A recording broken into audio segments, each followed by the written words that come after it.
तर ओळख देशभक्तांची शाळा तिथे क्रांती मंदिर उपक्रम काय आहे?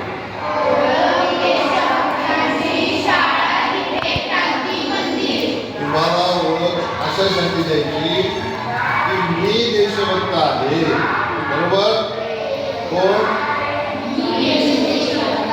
आहात का देशभक्त? कारण काय? पुरावा पाहिजे. आहे का पुरावा?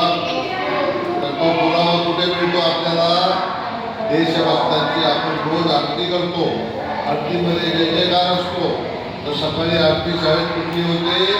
जय जय गरजा. आणि हे गीत बोलता बोलता शेवटाला आपण काय म्हणतो? देश रक्षणासाठी. बोला.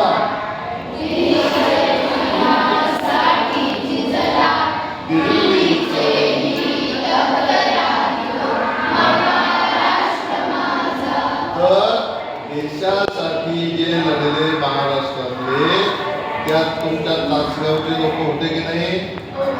म्हणजे ते आपले कोण होते? पूर्वज होते. बरोबर?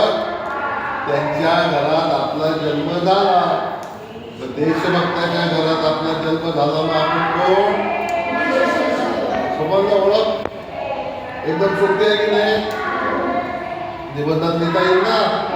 तुम्हाला आता निबंध येणार आहे ओळख देशभक्तांची. बघा, त्याच्यात तुम्हाला ओळख द्यायला लागेल. कारण आमचे पूर्वज देशभक्त. आंबा आला की आंबा येतो, जांभूळ लावली तर जांभूळ येतो. आहे की नाही? तसं देशभक्ताच्या घरात आमचा जन्म म्हणून आम्ही देशभक्त. आता मॅडमला मी हे सगळे फोटोचं PDF देणार. PDF दिले, त्याची तुम्ही प्रिंट काढली, पुन्हा लावलं इकडे. शाळा तिथे क्रांती मंदिर. समजलं? हा झाला पहिला भाग.